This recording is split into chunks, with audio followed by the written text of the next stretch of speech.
Hello friends, welcome back to my channel. So last video जो हमने discuss किया था कि आप जेआईबी जैसे हैं जो लोग जेआईबी के लिए अपीयर होना चाहते हैं वो पहले अटेम्प्ट में निकाल सकते हैं और किस तरीके से निकाल सकते हैं। सो ये हम लोगों ने डिस्कस किया था एंड आई होप सो कि आप लोगों ने भी फॉर्म भर दिया होगा जिन्होंने अभी तक फॉर्म नहीं भरा था उस वीडियो तक में, एंड आपने अपनी प्रिपरेशंस भी अच्छी चालू कर दी होगी। सो कहीं ना कहीं जेआईबी की प्रिपरेशन में लोग भर तो देते हैं, बट आई थिंक कहीं ना कहीं मोटिवेशन की कमी होती है कि क्योंकि थोड़ा बहुत एक्चुअली क्या होता है कि ऑफिस आवर्स ही इतने ज़्यादा हो जाते हैं, उसके बाद घर जाके फिर पढ़ाई करना थोड़ा मोनोटोनस काम हो जाता है और हर कोई ये चीज़ नहीं कर पाता है कि इतना लंबे वर्किंग आवर्स के बाद जाके घर में पढ़ाई करे और ये सब चीज़ें कर पाएँ।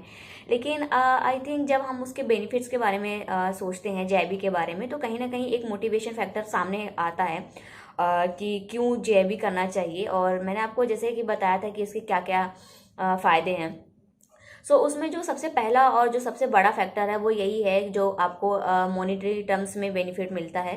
और जैसे कि मैंने बताया था कि जेआईबी में चाहे आप ऑफिसर ग्रेड में हो या क्लरिकल ग्रेड में हो, तुरंत ही आपको आपका जो एनुअल आपका इंक्रीमेंट लगता है उस तरीके से जैसे ही आपका सर्टिफिकेट डाउनलोड होता है जिस डेट के होता है जेआईबी, उसी डेट से जो है वो आपका अगला नेक्स्ट इंक्रीमेंट जो होता है 1 इंक्रीमेंट आपका एप्लीकेबल हो जाता है। तो एक बहुत बड़ा अपने आप में एक मोटिवेशनल फैक्टर होता है जब आपको मॉनेटरी टर्म्स में कोई बेनिफिट मिलता है।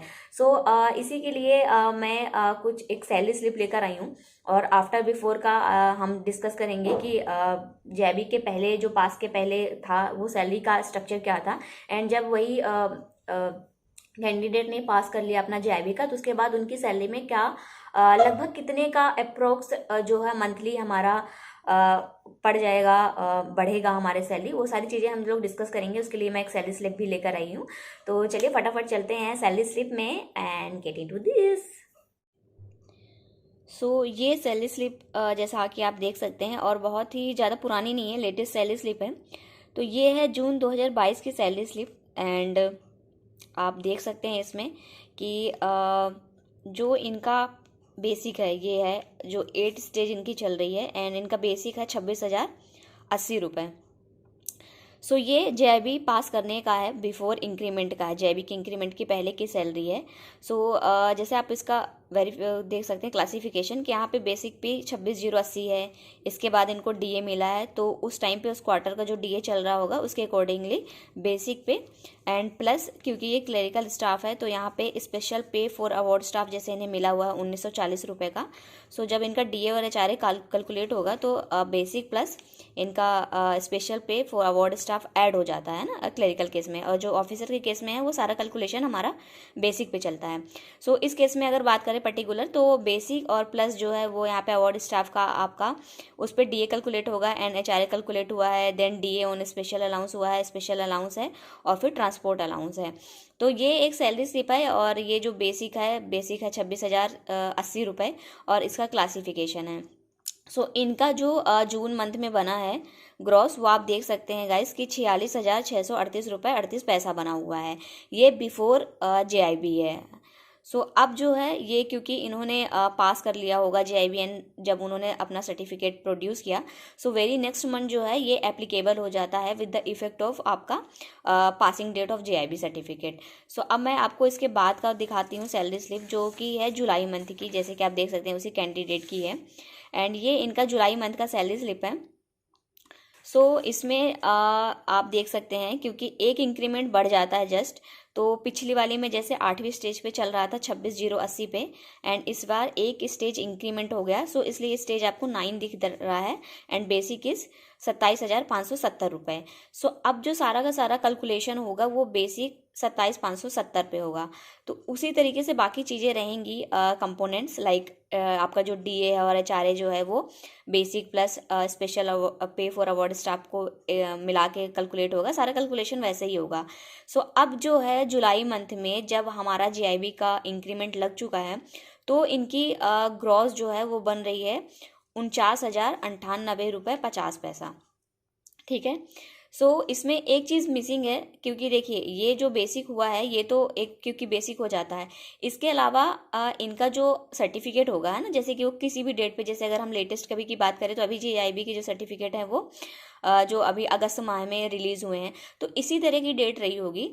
सो जब आप इसको बैक डेट से फीड करते हैं उसमें कैलकुलेशंस के लिए, तो आपके जो सैलरी स्लिप में है नई वाली में, उसमें बेसिक चेंज होता है। एंड जो रिमेनिंग आपका एरियर बचेगा पुराने डेट से, like with the effect of जो भी पुराना होता है, वो आपको मैनुअली कैलकुलेट करके एक एग्रीगेट अमाउंट इसमें पुट करनी पड़ती है फीडिंग के टाइम पे जब हम सैलरी बनाते हैं। सो जैसे इसमें आप देख सकते हैं, तो इसमें सिंपली एक इंक्रीमेंट बढ़ गया है, पर इसका ये मतलब नहीं है कि सिर्फ इतना ही इन्हें मिलेगा, क्योंकि इनका जो भी रहा होगा, जैसे कि इन्होंने कभी भी पास किया हो, मान लीजिए इन्होंने मार्च में पास कर लिया है, कोई भी डेट ले लीजिए, तो उस तारीख से ले करके तब तक का मतलब कि इनको इसका एरियर मिल जाएगा। जैसे कि अगर हम ये मानते हैं कि इन्होंने मुझे जून में दिया होगा, जून लास्ट में दिया होगा, क्योंकि जून की सैलरी बन चुकी थी, फाइनल हो चुकी थी, है ना। सो अगर इन्होंने मुझे जून में ये अपना प्रोड्यूस किया, तो मैं इसको जुलाई में एप्लीकेबल कर पाऊंगी उसमें सिस्टम के थ्रू। सो मैंने क्योंकि इसको जुलाई मंथ में एप्लीकेबल किया, तो जुलाई की सैलरी ऑटोमेटिकली एक इंक्रीमेंट बढ़ के इनको मिलेगी। लेकिन जो रेस्ट है, अगर मान लो हम एग्जाम्पल की मार्च मानते हैं, तो मार्च से लेकर जून तक का जो इनकम मिलना चाहिए, जो इनकी सैलरी बढ़ी हुई होनी चाहिए, वो हम पूरा का पूरा मैनुअल कैलकुलेशन करते हैं। एंड एक एग्रीगेट अमाउंट जो हमें मिलती है, मान लीजिए कि हमें मिल गई 15,000 रुपये, एक एग्जाम्पल के तौर पर आपको बता रही हूँ, तो हम तब भी कर सकते थे, या तो हमें जुलाई में कैलकुलेट करके कर सकते हैं, या फिर हम नेक्स्ट मंथ जो है बहुत जो यूजुअल प्रैक्टिस में हो, तो हम नेक्स्ट मंथ ही करते हैं। जैसे कि इस मंथ मैंने इनका एक बेसिक बढ़ा दिया, उसके बाद जो अगला मंथ होगा उसमें मैं पीछे का पूरा कैलकुलेट करके जून तक का उनको दे दूंगी। तो अगर मान लीजिए 15,000 रुपये बढ़ गया, तो जब अगस्त की सैलरी आएगी, तो उनको एक यहाँ पे अलग से मेंशन करके आएगा एरियर करके, और एग्रीगेट एक अमाउंट मिलेगी, और वो उनके ग्रॉस सैलरी में ऐड हो जाएगी। वो वन टाइम में आपको पे हो जाता है, जो भी आपका रिमेनिंग एरियर बचता है। एंड इस तरीके से जैसे इनका अगस्त का जो बनेगा, तो उसमें 9th स्टेज ही रहेगी, एंड यहाँ पे एरियर का उनको जो भी अमाउंट बना होगा वो पे हो जाएगा। सो ये तो रही बात एरियर मतलब एरियर की। लेकिन हम जैसे यहाँ पे बात करें कि मंथली हमारे इसमें लगभग कितना फर्क पड़ता है, अगर ये बात की जाए, सो दोनों सैलरी स्लिप को अगर हम यहाँ पे कंपैरिजन करें, ये देखिए आप देख सकते हैं दोनों सैलरी स्लिप हैं, ठीक है। यहाँ पे आपको ग्रॉस दिख रहा है 46,638 रुपये और 38 पैसा है, ये बिफोर JIB इफेक्ट है। एंड आफ्टर JIB इफेक्ट आपका यहाँ पे पड़ गया है, एक बेसिक बढ़ने के बाद जो ग्रॉस बना वो बना 49,098.50 पैसा। सो आप अगर यहाँ पे डिफरेंस देखें दोनों ग्रॉस सैलरी में, तो लगभग 3,000 रुपये का मोटा मोटा डिफरेंस आ रहा है, और इतना ही लगभग डिफरेंस आता है JIB और इसका CIB का। सो अब यहाँ पे देखिए, जैसे कि 3,000 रुपये का डिफरेंस आ रहा है, तो अगर हम एक नॉर्मल देखें मोटे तौर पे कि अगर एक महीने में 3,000 का डिफरेंस आ रहा है, तो आप 12 महीने का सोच सकते हैं कि 36,000 रुपये, लगभग आपके 36,000, मोर देन 36,000 ही होंगे। लेकिन फिर भी एक मोटा मोटा अगर हम देखें, तो लगभग हर साल आपका जो है वो 36,000 रुपये का मॉनेटरी बेनिफिट्स हो रहा है। तो एक बहुत अच्छा मॉनेटरी जो एडवांटेज है वो हम JIB के थ्रू ले सकते हैं। एंड यही बताने के लिए मैंने आपको दोनों सैलरी स्लिप जो है वो कंपेरिजन करके बता दिया है फ्रेंड्स। सो जैसा कि मैंने आपको बताया दिखाया, और दोनों सैलरी स्लिप्स को अपन ने कंपैरिजन किया, एंड बिफोर JIB भी आपने देखा एंड आफ्टर JIB भी देखा।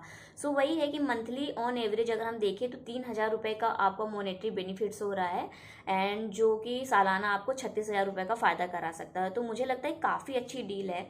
एंड अगर मैं अभी भी बताऊँ, जैसे मैं आज वीडियो शूट कर रही हूँ, तो अभी जो है वो 30 तारीख हो चुकी है, 30 सितंबर। एंड हमारा जो JIB का पेपर प्रपोज है वो है 11, 12 और 20 नवंबर का, जैसे कि। तो पूरा का पूरा अगर हम देखें टाइम, तो एक अक्टूबर का पूरा मंथ के 31 दिन अभी आपके पास है, एंड 10 तारीख तक का आपको पास उधर है, तो 31 ये और 10 उधर का आपको पास पूरे पूरे 41 दिन मिल रहे हैं। सो अभी भी टाइम है, अगर आप थोड़ा बहुत रोज़ रोज़ डेली टाइम निकाल कर पढ़ेंगे। एंड थोड़ा सा टफ तो मैं कहूँगी, इजी तो नहीं कहूँगी, क्योंकि हाँ थोड़ी मेहनत हो जाती है, लेकिन कहीं ना कहीं अगर आपको इतना बड़ा एडवांटेज मिल रहा है, और ये सिर्फ एक एडवांटेज की हमने बात की है विच इज़ मॉनेटरी, इसके अलावा जो प्रमोशंस में आपको इसका बेनिफिट मिलने वाला है वो तो अलग ही है। और इसके अलावा एक क्वालिफिकेशन भी ऐड होती है, और जो अपने आप में बहुत ज़्यादा कॉन्फिडेंस देती है। कोई भी चीज़ आप क्लियर करते हैं, तो डेफिनेटली आपको एक फील गुड वाला मोमेंट बनता है। सो यहाँ पे मैं ऐसे एस्पेरेंट्स जो भी JIB का इस बार जो नवंबर के बैच के लिए अपेयर होने वाले हैं, उन सबको एक बार फिर से यही मोटिवेट ही करना चाहूँगी, क्योंकि आपने अगर फॉर्म भरा है, तो ये आपकी जिम्मेदारी बनती है कि आप पढ़ना स्टार्ट करें। एंड आप छोटे छोटे स्टेप्स ले सकते हैं। एक बार में बहुत ज़्यादा नहीं पढ़ पाते हैं तो थोड़े थोड़े से स्टेप लीजिए एंड एक शेड्यूल बनाइए थोड़ा थोड़ा दिन के। अगर आप एक दिन का 2 घंटा भी निकाल पा रहे हैं तो I think more than sufficient है। एंड थोड़ा थोड़ा ऐसे ही करके आप ग्रेजुअली जब आपका रूटीन बनेगा पढ़ने को तो आप धीरे धीरे उस पर बन जाएगा, आपका शेड्यूल हो जाएगा और आप कर ले जाएंगे। इसमें मुझे लगता है ऐसे कोई बहुत बड़ी चीज़ नहीं है। सो ये वीडियो रहा यहीं तक के लिए और हमने यहाँ पे डिस्कस किया जेईबी पास करने के मॉनेटरी बेनिफिट्स को। आई होप ये आपको मोटिवेट करेगा एंड आपको पढ़ने के लिए बहुत ज़्यादा एक कहीं ना कहीं आपको अच्छा लगा होगा ये देख के। सो ये वीडियो रहा यहीं तक के लिए। हम नेक्स्ट वीडियो में बात करेंगे कुछ सोर्सेज के बारे में जो जेईबी के लिए एक आपको कहाँ से सटीक जो आपका सिलेबस है वो उसकी तैयारी कर सकते हैं। और कम टाइम है, क्योंकि मैं कम टाइम ही कहूँगी, 41 दिन का है, तो अभी थोड़ा सा सोर्सेज को आपको लिमिटेड तरीके से पढ़ना पड़ेगा। कोई भी रैंडम चीज़ हम नहीं पढ़ सकते हैं। इन सारी बातों पे चर्चा करेंगे नेक्स्ट वीडियो में और ये वीडियो रहे तक के लिए आप अपनी तैयारी को मजबूती दीजिए इस वीडियो के साथ। मैं मिलूंगी आपको नेक्स्ट वीडियो में, तब तक के लिए बाय बाय, टेक केयर।